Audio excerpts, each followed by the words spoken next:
Let's clean today, Monday, and let's be productive. So first is sort things out. Let's do a quick update, mga mamshi and papsi. Naglilinis ang mama mo ngayon.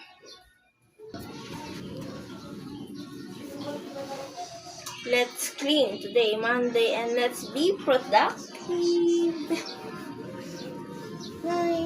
So first is sort things out.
Sipon pa rin.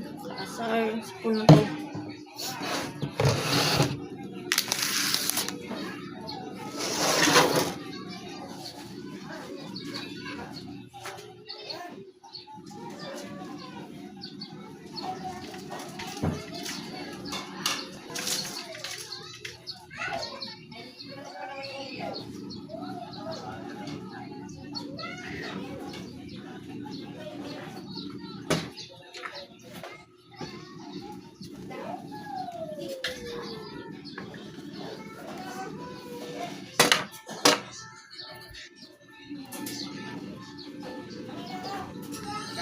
Kaudas.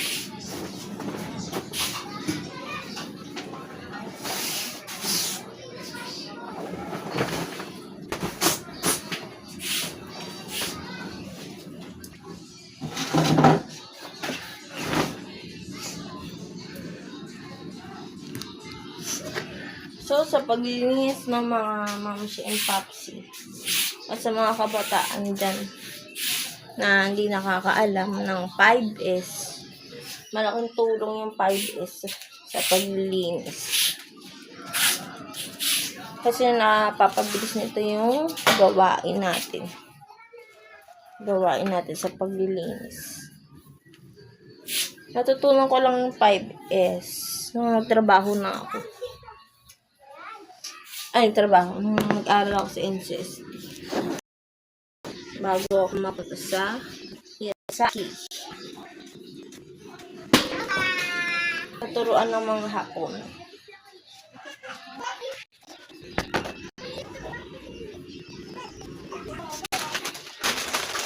Anong tayo po sila?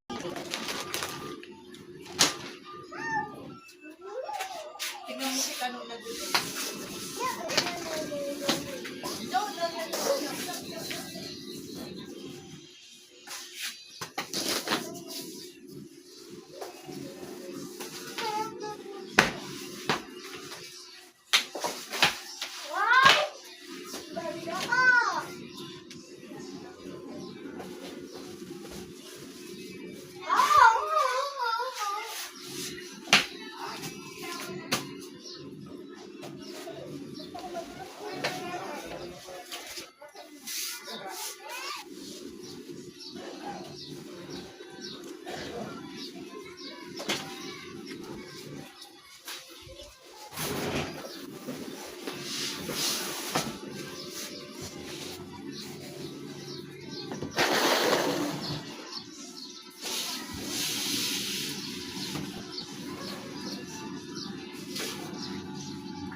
Madali sana may vacuum mga main. Wala eh, poor lang tayo eh. Teka tayo sa ganun. Maglilinis.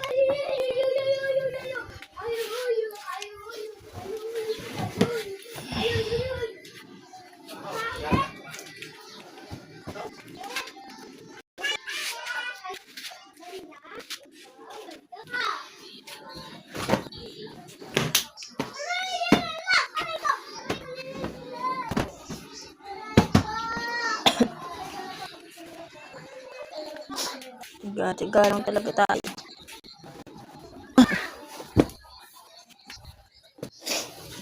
Ang paglilinis sa sarili nating bahay ay training sa ating pag-iisip para manatili tayong positibo.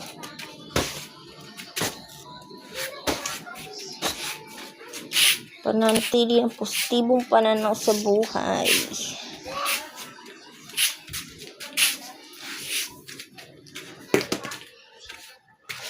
Nakakatulong daw yun sa ating pag-iisip. Kaya dapat panatilihin natin malinis ang ating munting tahanan. Kahit marami tayong problema sa buhay, kumilos-kilos pa rin tayo, di ba? Para sa pagdaloy ng biyaya. Siyempre, palagi tayong magdasal. Hindi yung dasal na puro ka lang kahilingan, ha? Ibig sabihin ng magdasal is pagpapasalamat, paghingi ng kapatawaran habang nabubuhay tayo dito sa lupa, dahil habang nabubuhay tayo dito sa lupa, nagkakasala tayo nang di natin nalalaman o inaasahan. That's the reality of life.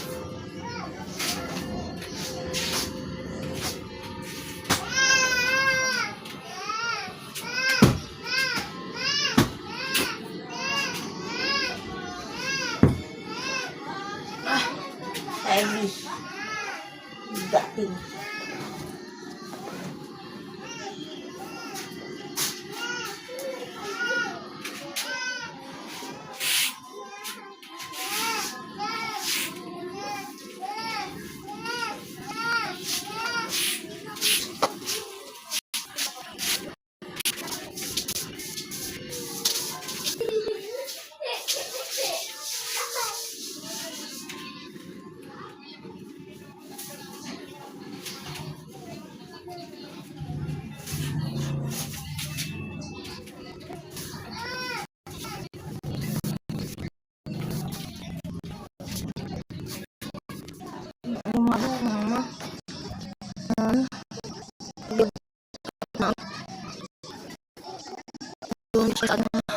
Camera.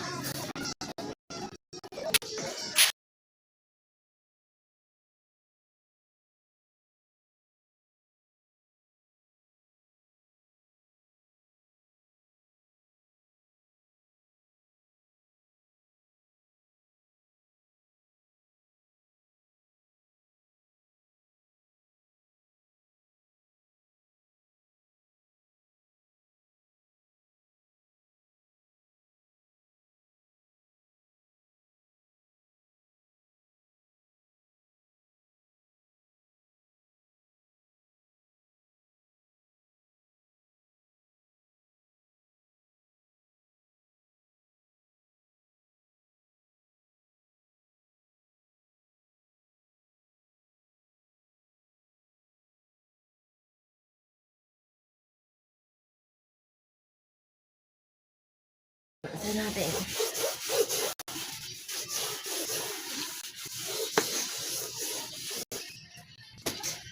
Wala yung gusto ko.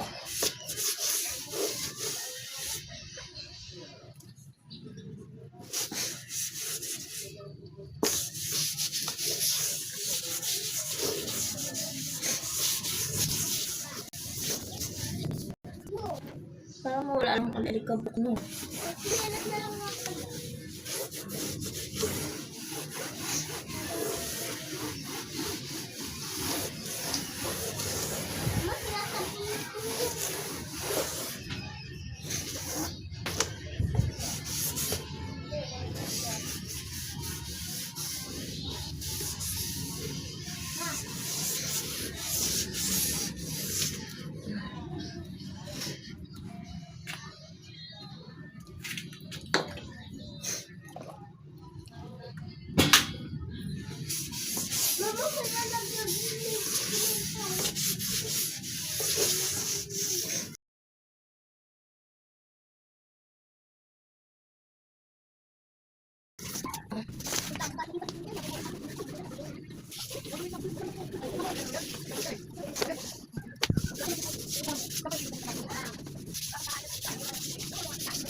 Tubig.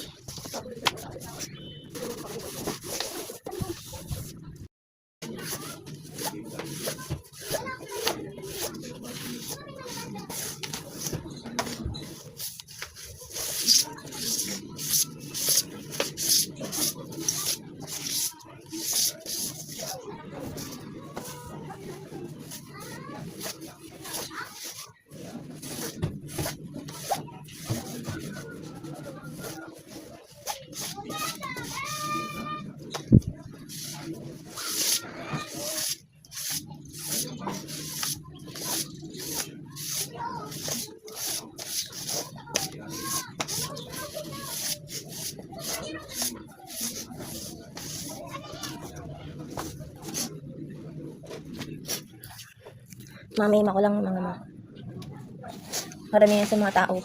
Akala nila, ito na yung buhay talaga natin dito sa earth. Pero, hindi nila alam. Pag namatay tayo, meron pang kaluluwa, yung kaluluwa natin. Na kung saan, maaaring mapunta sa langit o impyerno.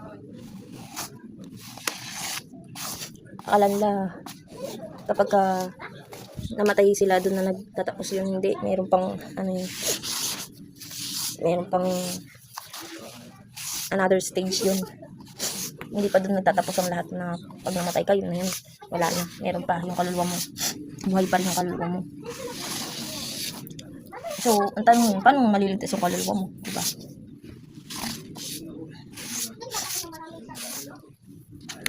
Para maliligtas yung kaluluwa natin, sapat na ba yung gumagawa ka ng kabutihan para maligtas yung kaluluwa mo? Sapat na ba yung nagsisimba ka?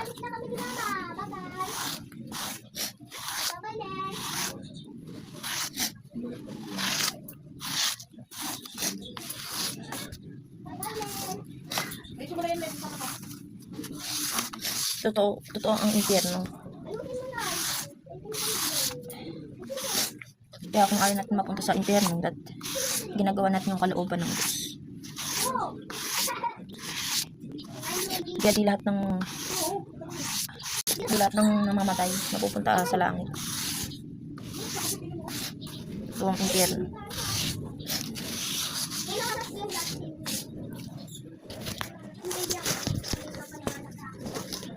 At kaya puro pagdurusa at paghihirap ang naranasan natin dito sa lupa. Kasi si Satan ang namumuno dito sa lupa. Kaya kailangan mo ng matinding faith kay God, ang ama natin sa langit. Siyempre kasama ng gawa, mga kalooban ng Diyos Ama, para maligtas ka.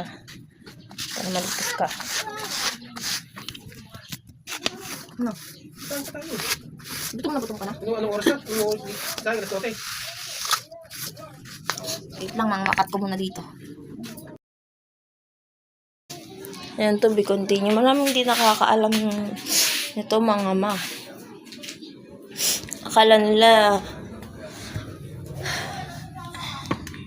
Akala ng karamihan sa mga tao ngayon, masapat na magsimba ka ng linggo. Hindi. Maling-mali. Kahit kailan hindi naging banal ang linggo na pagsamba. Ang araw na itinatag ng Diyos ay Sabado, 7 araw. Basahin mo man mula Genesis hanggang Apokalipsis. Wala kang mababasa dun na linggo. Ang araw na itinatag ng Diyos.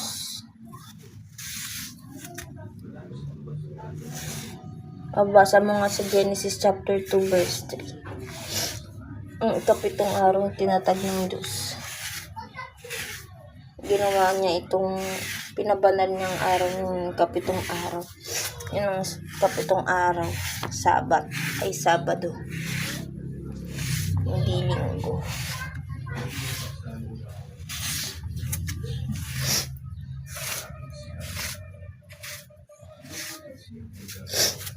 Sa mag-aral tayo ng salita ng Diyos o ng Biblia, malaman mo na dumating na si second coming Christ.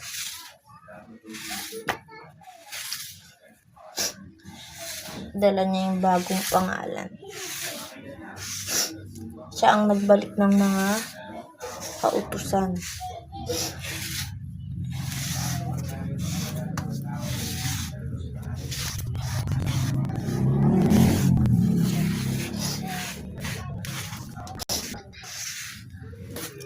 Siya ang ugat ni David.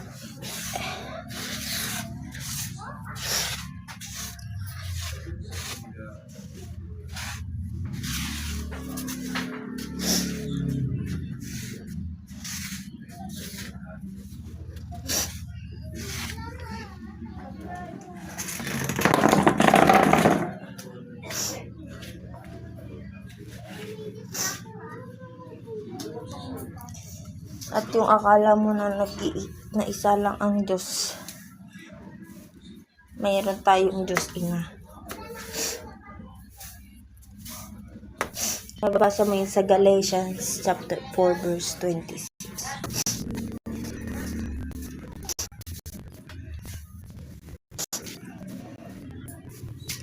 Ang linis ng mga sama sa preach.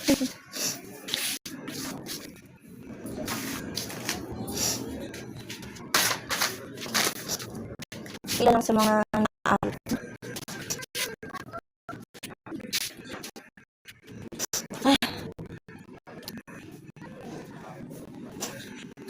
Actually, it's not okay na kasi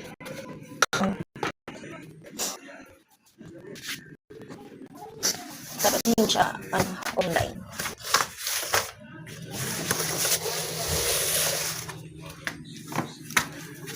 Ay, grabe.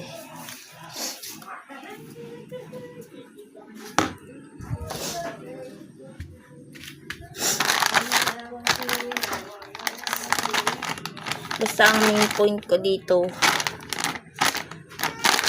is huwag tayo masyado mag-focus sa makamundong bagay.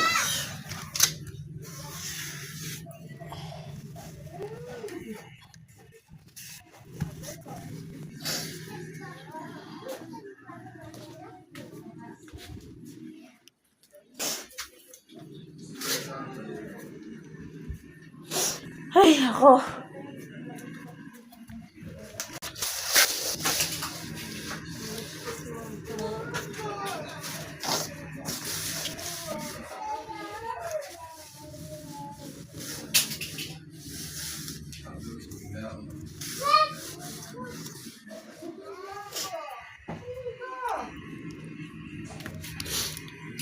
May espiritu pa tayo na kailangan maligtas.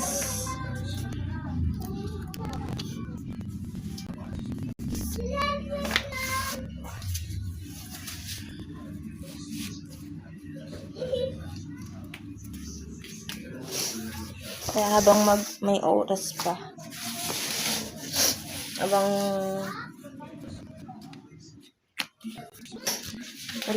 hindi pa Judgment Day, pero malapit na talaga ang Judgment Day.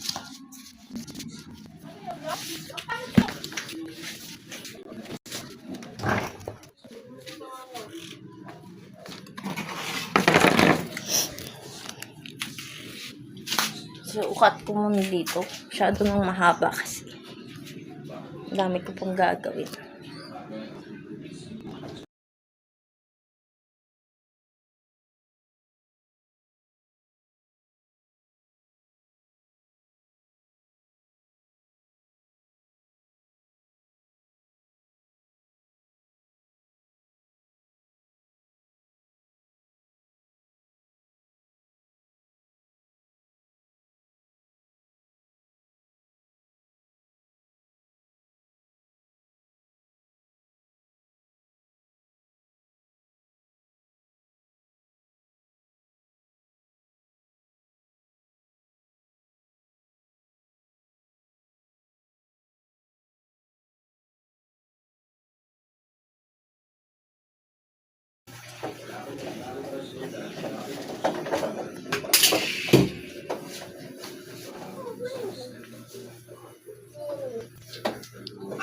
Medyo magulo pa. At least ano na tayo, linis. Halika na.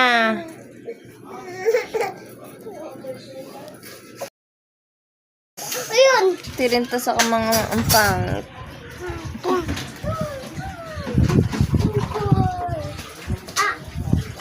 Marunong naman ako dati kasi hindi ko na nagagawa. Hindi na naman ako marunong. Mama, yan! Yan! Oh.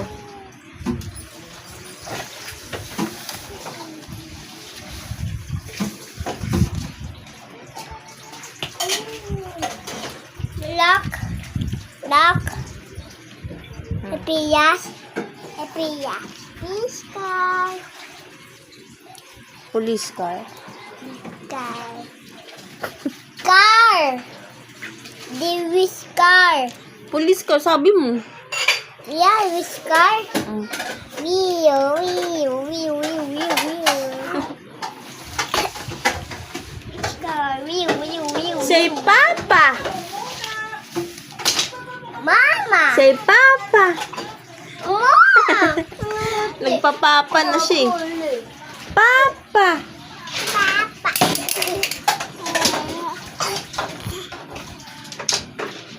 Papa.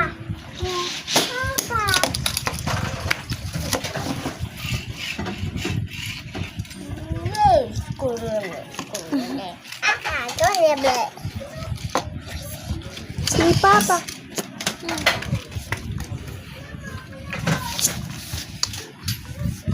Daga. Hmm? Daga. Kak. Kak. Ayan. Ayan. Lalim. Ang cute-cute mo. Ayun! Ano? Sa bigas, sa bigas. Say Papa. Say Papa. Sa bigas. Say Papa, hopya.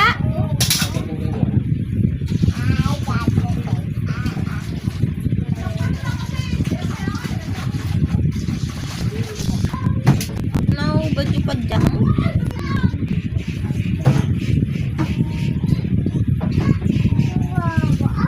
Say Papa. Papa. Uy, wag mo nang anuin yan! Ayan to. Didikit mo ang laruman mo dyan. Ikot ka talaga, no?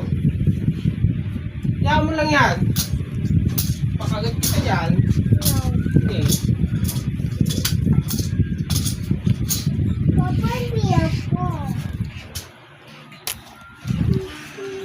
Beep, beep, beep. Sasabi ng jeep, jeep, jeep, jeep, jeep.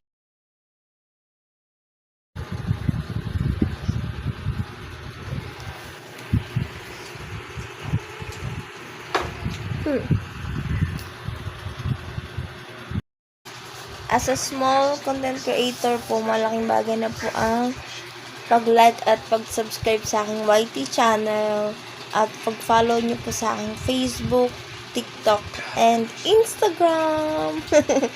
Wala lang po sa pilitan ito. Para lang po to sa mga gustong supportahan ng journey ko as a vlogger / content creator, mama.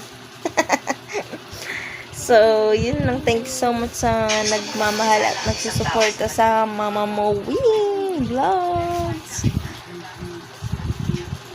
Hindi ko naman I mean, hindi ko naman gustong yumaman sa paraan na to. Kasi parang, wala na sa akin yung kung yayaman ba ako, ano, importante na lang makasurvive ako. Kasi wala akong trabaho ngayon. Partner ko is, ano lang, minimum wager lang. Ano yung minimum wager? 650. Kinsenas katapusan mo. Sa Pilipinas kasi tayo eh. Pero syempre, bukas pa rin ako sa mga bagong opportunity. Yun, I seek financial growth naman. Kaya tuloy-tuloy pa rin tayo sa pag-i-extra dito sa social media. Yan, at pagbibigay inspiration sa mga kabataan na wag muna kayong mag-aasawa, enjoy nyo muna. Please lang, ang dami ko nang na-encounter na such a young age, teen moms, ganun. Proud ako sa mga teen moms na nakaya nila, ganun. Kahit maaga silang naging mother, pero hindi ko tinotolerate yung ganun.